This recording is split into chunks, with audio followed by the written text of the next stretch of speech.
ಪರಮಾತ್ಮನೇ ಸತತಮೇಕರೂಪಿಣೇ ದಶರೂಪಿಣೇ ಶತಸಹಸ್ರರೂಪಿಣೇ ಅವಿಕಾರಿಣೇ ಸ್ಫುಟಮನಂತರೂಪಿಣೇ ಸುಖಚಿತ್ ಸಮಸ್ತತನವೇ ನಮೋ ನಮಃ.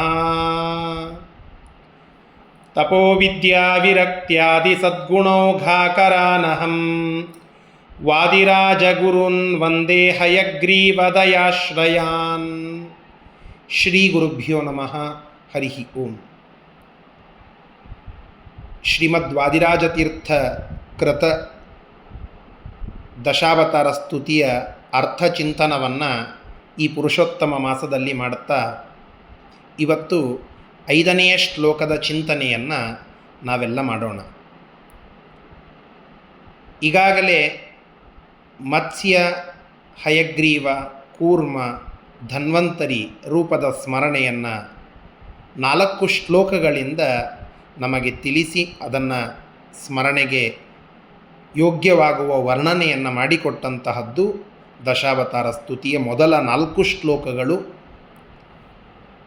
ಸಮುದ್ರ ಮಥನದ ಕಾಲಕ್ಕೆ ಮೊದಲಿಗೆ ಕೂರ್ಮಾವತಾರ, ಮುಂದೆ ಧನ್ವಂತರಿ ಎನ್ನುವ ಭಗವಂತನ ಒಂದು ಅವತಾರ, ಆಮೇಲೆ ಮೋಹಿನಿ ಎನ್ನುವ ಅಥವಾ ಅದನ್ನೇ ನಾರಾಯಣೀ ರೂಪ ಅಂತ ಕರೀತಾರೆ, ಆ ಮೋಹಿನಿ ಎನ್ನುವ ಒಂದು ಸ್ತ್ರೀ ರೂಪವನ್ನು ಪರಮಾತ್ಮ ತೆಗೆದುಕೊಳ್ಳುತ್ತಾನೆ ಅಂತ ನಮಗೆ ಭಾಗವತ ತಿಳಿಸ್ತದೆ.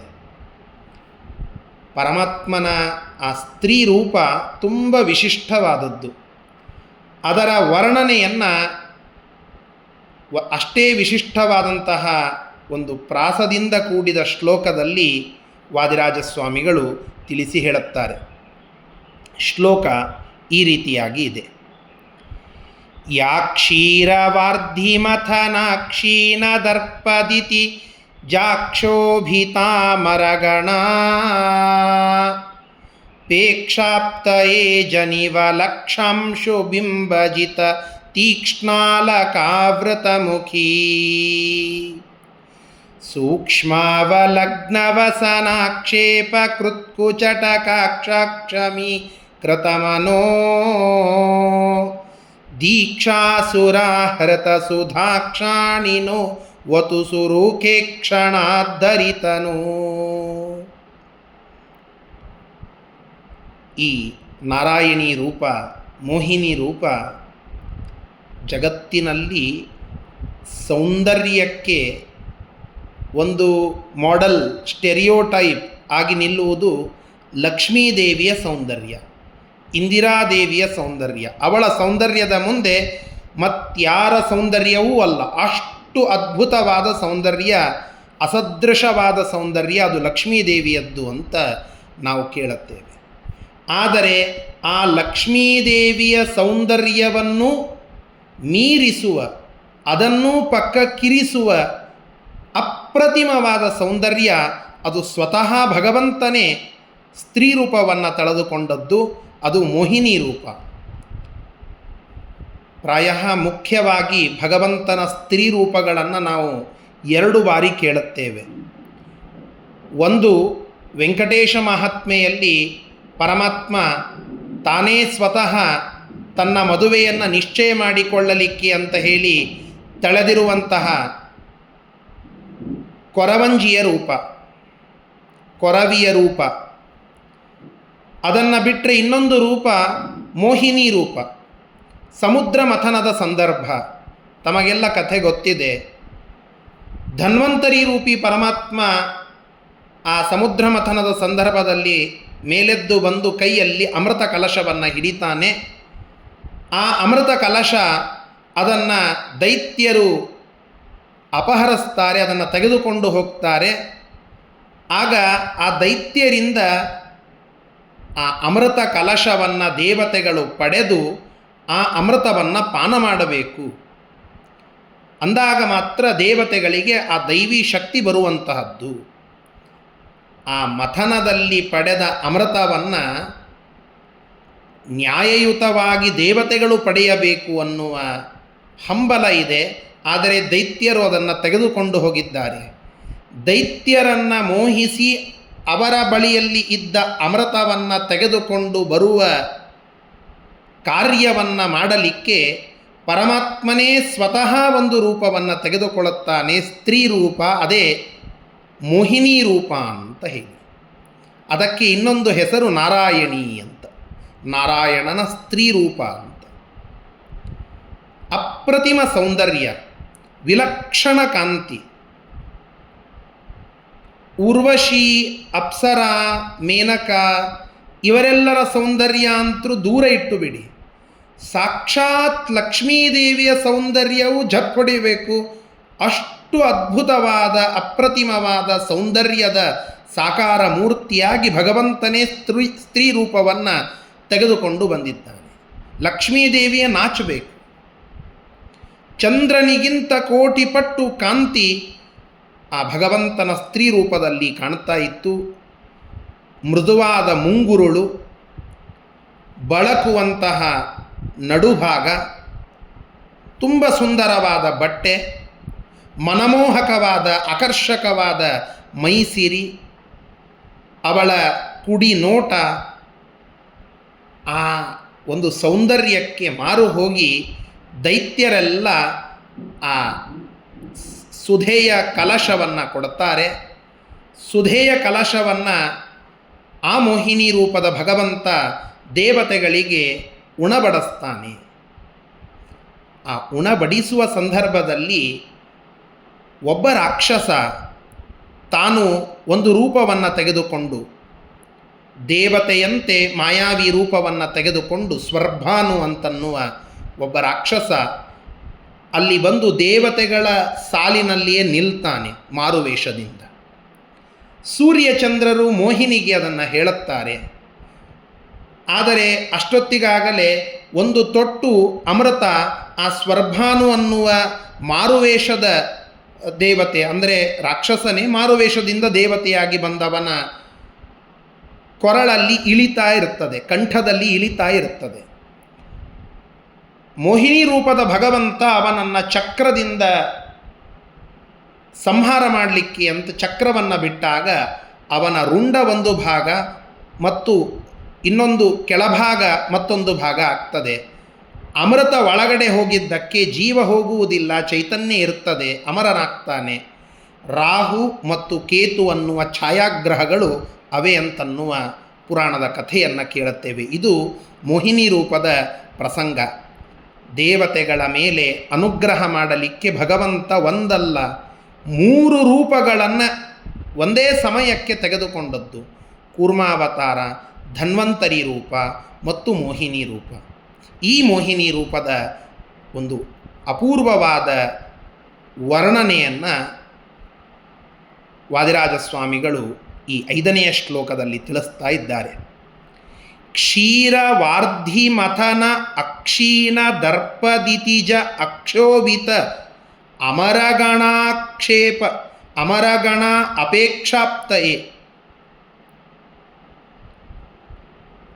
ಕ್ಷೀರ ಅಂದರೆ ಹಾಲು, ವಾರ್ಧಿ ಅಂದರೆ ಸಾಗರ, ಕ್ಷೀರವಾರ್ಧಿ ಅಂದರೆ ಕ್ಷೀರ ಸಾಗರ, ಕ್ಷೀರ ಸಮುದ್ರ. ಅದರ ಮಥನವನ್ನು ಮಾಡಿದಾಗಲೂ, ಅದನ್ನು ಕಡೆದರೂ, ಆ ಕಡೆದು ಅಲ್ಲಿ ಸೋತರೂ ಅಕ್ಷೀಣ ದರ್ಪ, ಕ್ಷೀಣವಾಗದಂತಹ ದರ್ಪ ಅಂದರೆ ಕಡಿಮೆಯಾಗದ ದರ್ಪವನ್ನು ಉಳ್ಳ ದಿತಿಜ ದೈತ್ಯರಿಂದ ಅಕ್ಷೋಭಿತ ವ್ಯಥೆಗೆ ಒಳಗಾದಂತಹ, ಕ್ಷೋಭೆಗೊಂಡಂತಹ ಅಮರಗಣ ಅಪೇಕ್ಷಾಪ್ತಯೇ, ನಮಗೆ ಅಮೃತ ಬೇಕು ಅಂತನ್ನುವ ಅಪೇಕ್ಷೆಯನ್ನು ಉಳ್ಳ ಆ ದೇವತಾಗಣದ, ಅಮರಗಣದ ದೇವತೆಗಳ ಸಮೂಹದ ಅಪೇಕ್ಷೆಯನ್ನು ಅರಿತು ಅದನ್ನು ಪೂರ್ಣಗೊಳಿಸಲಿಕ್ಕಾಗಿ ಯಾವ ಮೋಹಿನಿ ರೂಪದಿಂದ ಭಗವಂತ ಅವತರಿಸಿದನೋ, ಯಾವ ಮೋಹಿನಿ ಅವತರಿಸಿದಳೋ, ಅಜನಿ ಅವತರಿಸಿದಳೋ, ಎಂಥವಳವಳು? ವಲಕ್ಷಾಂಶು ಬಿಂಬಜಿತ್. ವಲಕ್ಷ ಅಂದರೆ ಶುಭ್ರ ಅಂತ ಅರ್ಥ. ವಲಕ್ಷಾಂಶು ಅಂದರೆ ಶುಭ್ರವಾದ ಕಿರಣಗಳನ್ನು ಉಳ್ಳದ್ದು, ಅರ್ಥಾತ್ ಚಂದ್ರ. ವಲಕ್ಷಾಂಶು ಚಂದ್ರನ ಬಿಂಬವನ್ನೇ ಗೆಲ್ಲುವ, ಚಂದ್ರನಿಗಿಂತ ಮಿಗಿಲಾದ ಕಾಂತಿಯನ್ನು ಹೊಂದಿರುವ ಆ ಮೋಹಿನಿ ರೂಪ ಅದು ಎಷ್ಟು ಕಾಂತಿಯಿಂದ ಕೂಡಿತ್ತು ಅಂದರೆ ಶುಭ್ರತೆಗೆ ಹೆಸರಾದ ಚಂದ್ರನನ್ನು ಮೀರಿಸುವಂತಹ ಕಾಂತಿ ಆ ನಾರಾಯಣಿ ರೂಪದ್ದು. ಅತೀಕ್ಷ್ಣಾಲಕಾ ವ್ರತಮುಖಿ ಮತ್ಯಂತಹ ಮೋಹಿನಿ, ಅತೀಕ್ಷ್ಣಾಲಕಾ ವ್ರತಮುಖಿ. ತೀಕ್ಷ್ಣ ಅಂದರೆ ಬಹಳ ತೀಕ್ಷ್ಣವಾದದ್ದು ಅಂತ ಕರಿತೇವಲ್ಲ, ಅದರ ವಿರುದ್ಧ ಅತೀಕ್ಷ್ಣ ಅಂದರೆ ಮೃದುವಾದದ್ದು. ಅತ್ಯಂತ ಮೃದುವಾದ ಅಲಕಾವ್ರತ ಮುಂಗುರುಳು, ಅಲಕ ಅಂದರೆ ಮುಂಗುರುಳು, ಮುಂಗುರುಳುಗಳನ್ನು ಉಳ್ಳ ತುಂಬ ಮೃದುವಾದ, ತೀಕ್ಷ್ಣ ಅಲ್ಲವೇ ಅಲ್ಲ ಅದು, ಅಷ್ಟು ಮೃದುವಾದ, ಒರಟು ಕೂದಲಲ್ಲ, ತುಂಬ ಕೋಮಲವಾದ ಮುಂಗುರುಳುಗಳನ್ನು ಉಳ್ಳಂತಹ ಅದರಿಂದ ಕೂಡಿದ ಮುಖ, ಆ ಮುಖವನ್ನು ಹೊಂದಿದ ಮೋಹಿನಿ. ಸೂಕ್ಷ್ಮಾವಲಗ್ನವಸನ, ಸೂಕ್ಷ್ಮಾವಲಗ್ನವಸನ, ಅವಲಗ್ನ ಅಂತಂದರೆ ಮಧ್ಯಭಾಗ.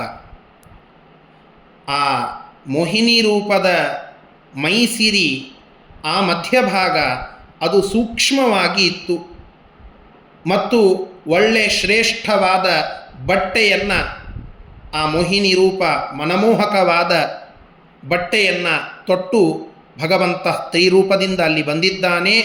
ಆಕ್ಷೇಪಕೃತ್, ಸೂಕ್ಷ್ಮಾವಲಗ್ನವಸನ ಆಕ್ಷೇಪಕೃತ್.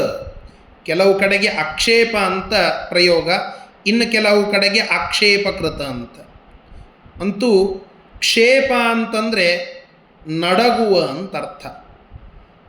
ಯಾವ ರೂಪವನ್ನು ನೋಡಿದರೆ ಮನಸ್ಸು ಮಿಡಿತದೆ, ಮೈ ನಡಗುತ್ತದೋ ಅಂತಹ ರೂಪ ಮನಮೋಹಕವಾದ ಅಂತ ಅರ್ಥ.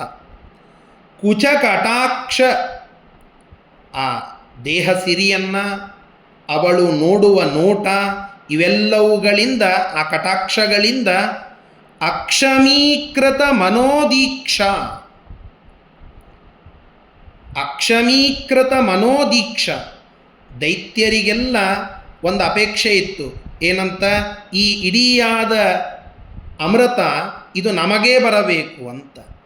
ಇವರ ಈ ಮನೋದೀಕ್ಷೆಯನ್ನು, ನನಗೆ ಅರ್ಥಾತ್ ನಮಗೆ ಈ ಅಮರತ್ವ ಬರಬೇಕು ಅನ್ನುವ ಅವರ ಮನೋದೀಕ್ಷೆಯನ್ನು ತನ್ನ ಕುಡಿ ನೋಟದಿಂದ, ತನ್ನ ಆಕರ್ಷಕವಾದ ಮೈ ಸಿರಿಯಿಂದ ಅಕ್ಷಮೀಕೃತ, ಅವರು ಅಸಮರ್ಥರಾಗುವಂತೆ ಆ ವಿಚಾರದಲ್ಲಿ ಮಾಡಿದಂತಹ ಅಸುರಾಹೃತ ಸುಧಾ, ಅಸುರಾಹೃತ ಸುಧಾ, ಅಸುರರಿಂದ ಸುಧೆಯನ್ನು ಅಪಹರಿಸಿದ, ಅಂದರೆ ಆ ಧನ್ವಂತರಿ ರೂಪಿ ಪರಮಾತ್ಮ ತಂದಂತಹ ಸುಧೆಯನ್ನು ಏನು ದೇವತೆಗಳು ಪಡೆದುಕೊಳ್ಳುವುದಕ್ಕಿಂತ ಮುಂಚೆ ದೈತ್ಯರು ತೆಗೆದುಕೊಂಡು ಹೋಗಿದ್ರೋ ಅವರನ್ನು ಮೋಹನ ಮಾಡಿ ಅವರಿಂದ ಆ ಸುಧೆಯ ಕಲಶವನ್ನು ತೆಗೆದುಕೊಂಡು ಬಂದ ಸಾ, ಯಾ ಅಂತ ಅಲ್ಲಿ ಹೇಳಿದ್ರಲ್ಲ, ಎಂತಹ ಮೋಹಿನಿ ಅಜನಿ ಅವತರಿಸಿದಳೋ ಸಾ ಆ ನಾರಾಯಣಿ, ಆ ಮೋಹಿನಿ ರೂಪ. ಪ್ರಾರ್ಥನೆ ಏನು? ನಹ ಅಕ್ಷಾಣಿ ಸುರುಕ್ಷೇಕ್ಷಣಾತ್ ಅವತು. ಆ ಮೋಹಿನಿ ರೂಪ ನಮ್ಮನ್ನು ಅನುಗ್ರಹಿಸಲಿ, ರಕ್ಷಿಸಲಿ. ಎದರಿಂದ? ನಾವು ನಮ್ಮ ಇಂದ್ರಿಯಗಳನ್ನು ಕೆಟ್ಟ ವಿಚಾರಗಳಿಗೆ, ವಿಷಯಗಳಿಗೆ ವಿಷಯವಾಗಿಸಿ ಅವುಗಳ ದರ್ಶನದಿಂದ ಪಾಪವನ್ನು ಉಳ್ಳವರಾಗಿರುತ್ತೇವೆ. ಕೆಟ್ಟ ವಿಷಯಗಳ ದರ್ಶನ ನಮಗಾಗದಂತೆ ಸುರುಕ್ಷೇಕ್ಷಣಾತ್, ಆ ದುರ್ವಿಷಯಗಳ ನೋಟದಿಂದ ನಮಗೆ ಬರುವ ಪಾಪಗಳು, ಅವುಗಳಿಂದ ನಮ್ಮ ಇಂದ್ರಿಯಗಳನ್ನು, ನಹ ಅಕ್ಷಾಣಿ, ನಮ್ಮ ಇಂದ್ರಿಯಗಳನ್ನು ಅವತು ರಕ್ಷಿಸಲಿ. ಮೋಹಿನಿ ರೂಪದಲ್ಲಿ ದೇವತೆಗಳು ಮೋಹಿನಿ ರೂಪವನ್ನು ಭಗವಂತ ಅಂತನ್ನುವ ದೃಷ್ಟಿಯಿಂದ ಪೂಜೆ ಮಾಡುವಂತೆ ಆಯಿತು. ದೈತ್ಯರು ಮಾತ್ರ ಆ ಮೋಹಿನಿ ರೂಪದ ಮೇಲೆ ಕೆಟ್ಟ ದೃಷ್ಟಿಯನ್ನು ಹಾಯಿಸಿ ತಮ್ಮ ಅಮರತ್ವವನ್ನು ಕಳೆದುಕೊಂಡರು. ಹಾಗೆಯೇ ನಮ್ಮ ಇಂದ್ರಿಯಗಳು ದೇವತೆಗಳಂತೆ ನಿನ್ನನ್ನು ಸರಿಯಾಗಿ ತಿಳಿದುಕೊಂಡು ಮುಂದೆ ಹೋಗಲಿ. ನಿನ್ನ ಕುರಿತು ತಪ್ಪಾದ ತಿಳುವಳಿಕೆಯಿಂದ ತಪ್ಪ ಕಾರ್ಯಗಳನ್ನು ನಾವು ಮಾಡೋಣದ್ರಿಂದ ನಮಗೆ ಪಾಪ ಬರುವುದು ಬೇಡ, ಆ ನಮ್ಮ ಇಂದ್ರಿಯಗಳನ್ನು ಕೆಟ್ಟ ವಿಚಾರಗಳ ಕಡೆಗೆ ಹೋಗದಂತೆ ಅವುಗಳಿಂದ ಬರುವ ಪಾಪಗಳಿಂದ ನಮ್ಮನ್ನು ಪಾರು ಮಾಡುವಂತೆ ನೀನು ಅನುಗ್ರಹಿಸು. ಈ ಪ್ರಾರ್ಥನೆಯನ್ನು ವಾದಿರಾಜಸ್ವಾಮಿಗಳು ಇಲ್ಲಿ ಮೋಹಿನಿ ರೂಪದ ವರ್ಣನೆಯೊಂದಿಗೆ ತಿಳಿಸ್ತಾ ಇದ್ದಾರೆ. ನಾವು ಕೂಡ ಪ್ರಾರ್ಥನೆಯನ್ನು ಮಾಡಿ ಈ 5ನೆಯ ಶ್ಲೋಕದಿಂದ 5ನೆಯ ದಿನದ ಸೇವೆಯನ್ನು ಭಗವಂತನಿಗೆ, ಪುರುಷೋತ್ತಮ ನಾಮಕ ಪರಮಾತ್ಮನಿಗೆ ಸಮರ್ಪಣೆ ಮಾಡೋಣ. ಶ್ರೀಕೃಷ್ಣಾರ್ಪಣಮಸ್ತು. ಹರಯೇ ನಮಃ.